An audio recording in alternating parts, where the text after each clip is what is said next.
नमस्कार दोस्तों, मैं हूं नितिन शर्मा। आपका स्वागत है क्राइम स्टोरीज सफर चैनल पर, जहां हम आपको हर बार एक नई और दिलचस्प अपराध कथा सुनाते हैं। अगर आप हमारे साथ इस रोमांचक सफर का हिस्सा बनना चाहते हैं तो चैनल को सब्सक्राइब जरूर करें और पास के बेल आइकन को दबाएं ताकि हमारी हर कहानी आप तक सबसे पहले पहुंचे। रविंद्र शौकीन ने पुलिस कंट्रोल रूम को फोन करके घटना की सूचना दी। इसके बाद वह सूचना क्षेत्रीय थाना निहाल विहार को दी गई। आपके इलाके के मकान नंबर RZ 119 में कत्ल की वारदात हुई है, मौके पर पहुंचकर उचित कार्रवाई करें। सूचना पाते ही SHO निहाल विहार शरद चंद्र निर्मल और इंस्पेक्टर इन्वेस्टिगेशन पवन कुमार शर्मा दल बल सहित मौके पर पहुंच गए। पुलिस को देखते ही रविंद्र शौकीन ने अपना परिचय दिया और बताया कि उसके मकान में रहने वाली किराएदार मोनिका की हत्या हुई है और उसका पति प्रदीप शर्मा लापता है। दूसरे किराएदारों का विचार है कि प्रदीप ने ही मोनिका की हत्या की है। इसके बाद शौकीन पुलिस को उस कमरे में ले गया जहां लाश थी। पुलिस अधिकारियों ने लाश का मुआयना किया। मृतका की उम्र 24-25 रही होगी। उसके नाक मुंह से अब भी खून रिस रहा था। माथे और सिर पर गंभीर चोटों के घाव थे। तकिया की तरह सिर के नीचे जो कंबल रखा था वह खून से भीगा हुआ था। सिर की तरफ की दीवार पर भी खून लगा था। शव और मौका मुआयना करने के बाद अनुमान लगाया गया कि मृतका को पीटने के बाद उसके सिर को दीवार से टकराकर उसकी हत्या की गई होगी। घटना के कारणों का पता लगाने के लिए मृतका मोनिका का वर्तमान और अतीत जानना आवश्यक था। जब से वे रहने आए थे तब से अब तक की काफी जानकारी मिल गई। 34 वर्षीय रविंद्र शौकीन दिल्ली के नांगलोई के लक्ष्मी पार्क के एक मकान में रहते थे। वे मालवाहक वाहन के ड्राइवर थे, लेकिन एक जबरदस्त एक्सीडेंट के बाद उन्होंने ड्राइवरी छोड़ दी। शौकीन का एक मकान निहाल विहार में था। उस मकान में 3-4 किराएदार रहते थे। उनसे मिलने वाला किराया ही शौकीन की आजीविका का स्रोत था। सब किराएदारों के उन्होंने सब मीटर लगवा रखे थे। 13 मई 2016 को भी शौकीन सब मीटर की रीडिंग नोट करने और उस रीडिंग के हिसाब से पैसा लेने निहाल विहार वाले मकान में आए थे। एक किराएदार ने शर्मा दंपत्ति को शौकीन से मिलवा दिया। शौकीन ने उन दोनों से पूछताछ की तो पता चला कि प्रदीप शर्मा मूल रूप से जिला बुलंदशहर के डिबाई थाना अंतर्गत गांव बरैना का निवासी था।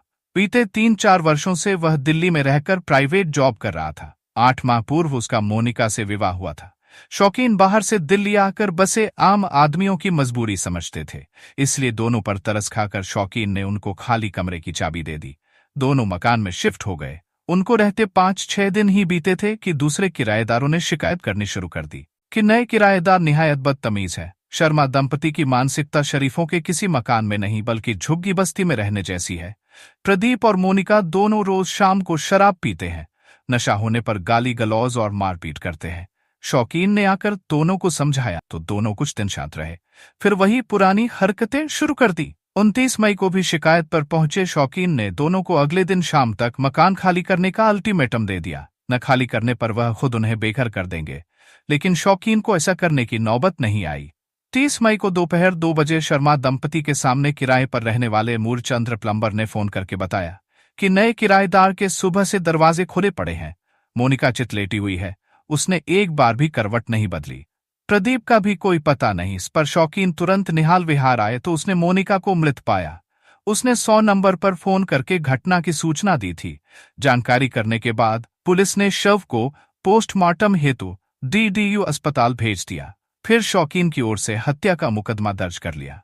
इसके बाद पुलिस जोर शोर से प्रदीप शर्मा की तलाश में लग गई। 2 जून 2016 को पुलिस ने प्रदीप को 50 फुटा रोड निहाल विहार स्थित हनुमान मंदिर के पास से गिरफ्तार कर लिया। प्रदीप को थाना निहाल विहार लाकर पूछताछ की गई तो उसने हीला हवाले किए बिना मोनिका की हत्या करना स्वीकार कर लिया। प्रदीप शर्मा ने रविंद्र शौकीन को अपना मूल पता गलत नहीं बताया था। वह वास्तव में गांव बरेला थाना डिबाई जिला बुलंदशहर का रहने वाला था। उसके पिता का नाम कैलाश चंद्र शर्मा था। प्रदीप का एक छोटा भाई था सुनील। विगत 5 वर्ष से प्रदीप व सुनील दिल्ली में रहकर प्राइवेट जॉब कर रहे थे। बेटे कमाने लगे तो कैलाश चंद्र शर्मा उनके विवाह के लिए प्रयासरत हो गए। प्रदीप बड़ा था।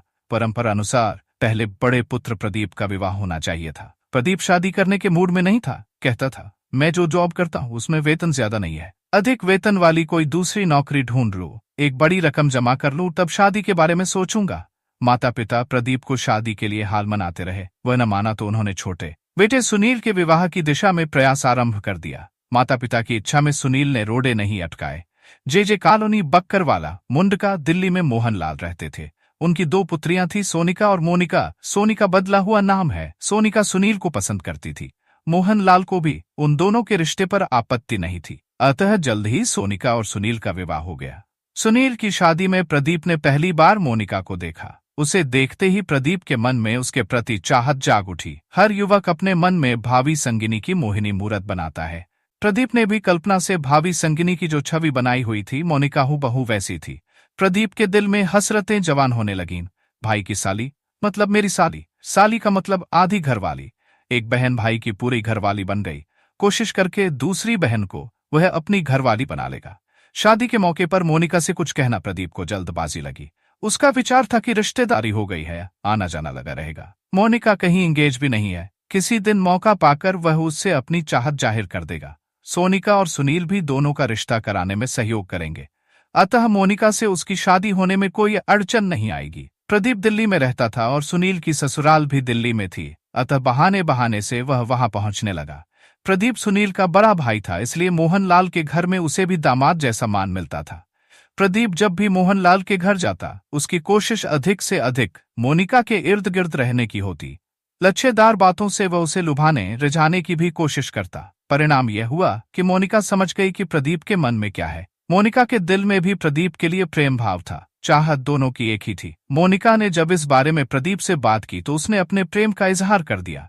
जवाब में मोनिका ने भी प्यार का जवाब प्यार से दिया। मोनिका और प्रदीप की भी लव स्टोरी शुरू हो गई। पहले दोनों की मुलाकात घर में होती थी, अब फोन पर तय समय के अनुसार पार्क और रेस्टोरेंट में मिलने लगे। मोनिका नए जमाने की युवती थी, इसलिए प्रदीप उसके साथ आलिंगन, चुंबन या कामुक छेड़छाड़ करता तो बुरा नहीं मानती। शादी से पहले सेक्स करने को भी वह गलत नहीं मानती थी। मोनिका प्रदीप से शादी करने को राजी थी। प्रदीप को भी मोनिका की जुदाई बर्दाश्त नहीं हो रही थी, अतः उसने निहाल विहार में ही एक कमरा किराए पर ले लिया। सोनिका व सुनील को तर्क यह दिया कि उसके रहने से उनकी प्राइवेसी भंग होती है, दाम्पत्य जीवन का वे खुलकर आनंद नहीं ले पा रहे हैं। वास्तव में ये सत्य भी था। यही वजह थी कि सोनिका और सुनील ने प्रदीप के अलग रहने जाने का विरोध नहीं किया। उस वक्त उन दोनों को भनक तक नहीं थी कि प्रदीप के अलग होने का राज क्या है। प्रदीप ने अलग कमरा लेते ही उसमें गृहस्थी की वस्तुएं जुटाना आरंभ कर दी। वह जो भी सामान लाता मोनिका को ले जाकर अवश्य दिखाता, पूछता और क्या लाना है। मोनिका जो कहती उसे भी जुटाने का प्रयास करता। एक दिन प्रदीप मोनिका को कमरे में ले गया। अभी तक दोनों आलिंगन और चुंबन तक ही सीमित रहते थे। प्रदीप हद पार करता तो मोनिका उसे अपने से दूर हटा देती थी, लेकिन जब वह उसे कमरे पर लेकर आया और उससे कामुक छेड़छाड़ करने लगा तो उस दिन मोनिका भी बहक गई। उस दिन उसने बिल्कुल विरोध नहीं किया।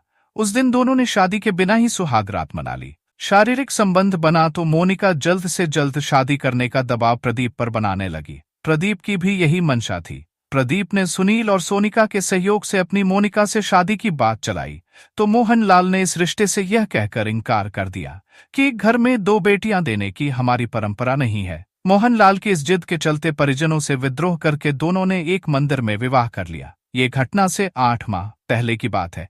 दोनों पति पत्नी के रूप में कमरे पर रहने लगे। बुझे मन से प्रदीप के घर वालों ने यह रिश्ता मंजूर कर लिया, लेकिन मोनिका के पिता मोहनलाल खफा ही रहे। प्रदीप शादी से पहले से शराब का लती था। ये बात मोनिका को पता चली तो मोनिका उसके शराब पीने का विरोध करने लगी। प्रदीप शराब छोड़ने में सक्षम नहीं था, दूसरे शराब को लेकर घर में क्लैश भी नहीं चाहता था, इसलिए उसने मोनिका को भी शराब का शौकीन बनाने की ठान ली। फिर तो शराब का कोई मुद्दा ही नहीं रह जाना था। वह किसी न किसी बहाने से जबरदस्ती मोनिका को शराब पिला देता। धीरे धीरे मोनिका को भी शराब पीने में आनंद आने लगा। मोनिका शराब तो पी लेती, लेकिन पचा नहीं पाती थी। फलस्वरूप नशे में बहकने लगती। क्या बोल रही है क्या नहीं, उसे होश ही नहीं रहता। बिना गाली दिए वह कोई बात ही नहीं करती, लिहाजा दोनों में झगड़ा और मारपीट हो जाती। तमाशा पड़ोसी देखते। सुबह प्रदीप और मोनिका एक दूसरे को सॉरी बोलकर मामला रफा दफा कर देते। झगड़ों के कारण मकान मालिक उनसे कमरा खाली करा लेते। एक के बाद एक कमरे खाली करते हुए वह निहाल विहार में शौकीन के मकान में रहने आए। यहां भी उनके बीच झगड़े होते रहे। झगड़ा का कारण था कि शादी के पहले के मोनिका के कई बॉयफ्रेंड थे। प्रदीप के कहने के बाद भी मोनिका ने उनसे रिश्ता नहीं तोड़ा था। वह बॉयफ्रेंड्स के साथ बाइक पर घूमती और उनको कमरे पर भी बुलाती थी। प्रदीप मोनिका से यही कहता कि अब तुम मेरी हो गई हो, उन सबसे रिश्ता खत्म कर दो। मोनिका को यह मंजूर नहीं था। वह स्वच्छंद जिंदगी जीना चाहती थी। दूसरी बात यह कि प्रदीप उसके शौक पूरे नहीं कर पाता था। यही वजह थी कि वह बॉयफ्रेंड से मिलती रहती थी। 29 मई 2016 को एक बॉयफ्रेंड कमरे पर आया। उसके साथ प्रदीप मोनिका को एक पार्क में आपत्तिजनक अवस्था में देख चुका था। इस बाबत दोनों में झगड़ा भी हुआ था। मोनिका ने वादा भी किया था कि वह उससे नहीं मिलेगी, संबंध तोड़ लेगी। उसी बॉयफ्रेंड के कमरे पर आने का मतलब यह था कि मोनिका ने उससे संबंध नहीं तोड़ा था। प्रदीप की परवाह किए बिना वह बॉयफ्रेंड के साथ बाइक पर बैठकर चली गई। बीवी शौहर को इग्नोर करके बॉयफ्रेंड के साथ घूमने चली जाए तो शौहर का खून खौलना स्वाभाविक है। 1 घंटे बाद मोनिका अकेली वापस लौटी। शराब की बोतल साथ लाई थी। उसने अपने और प्रदीप के लिए पैक बनाने शुरू कर दिए। नशा चढ़ा तो प्रदीप बॉयफ्रेंड को लेकर उससे झगड़ने लगा। मोनिका भी कहाँ चुप रहने वाली थी, प्रदीप को जली कटी सुनाने लगी। इसी दौरान किराएदार सुनील ने शौकीन को फोन कर दिया। शौकीन ने आकर दोनों को अगले दिन कमरा खाली करने का अल्टीमेटम दिया और चले गए। शौकीन के जाने के बाद मोनिका व प्रदीप फिर झगड़ने लगे। एक दिन में उन्हें नया कमरा कहाँ से मिलता। दोनों इसके लिए एक दूसरे को दोषी ठहराने लगे। प्रदीप मोनिका को बदचलन कहता तो वह उसे बेकार का पति कहती। बात बढ़ती गई। नशा एवं क्रोध के चलते प्रदीप ने मोनिका के बाल पकड़कर पूरी ताकत से उसका सिर दीवार पर दे मारा। उस पर गुस्सा इस कदर हावी था कि उसने एक बार नहीं कई बार मोनिका का सिर दीवार पर मारा। परिणामतः मोनिका की मौत हो गई। मोनिका निष्प्राण हो गई तो प्रदीप सिर पकड़कर बैठ गया। शराब के नशे तथा गुस्से में उसने मोनिका की हत्या कर डाली थी। वह मोनिका से प्यार भी बहुत करता था, अतः उसका चेहरा हाथों में लेकर बुदबुदाने लगा, अगर तू मान जाती तो मैं तेरी हत्या नहीं करता। मैं तुझे बहुत चाहता था मोनिका। था उसके बाद उसके हवास पर न जाने कौन सी चीज काबिज हुई। उसने मोनिका की लाश के साथ सेक्स किया। लाश से अपनी हवस मिटाने के बाद प्रदीप कमरे का दरवाजा खुला छोड़कर फरार हो गया। पड़ोसी किराएदार द्वारा फोन करने पर मकान मालिक जब निहाल विहार पहुंचा तो उसने मोनिका को मृत पाया। उसी ने पुलिस को इत्तिला दी। 3 जून 2016 को पुलिस ने प्रदीप को अदालत में पेश किया, जहां से उसे जेल भेज दिया गया। दोस्तों, कहानी पसंद आई हो तो वीडियो को लाइक करके कमेंट कर दें और चैनल को भी सब्सक्राइब कर लें। धन्यवाद।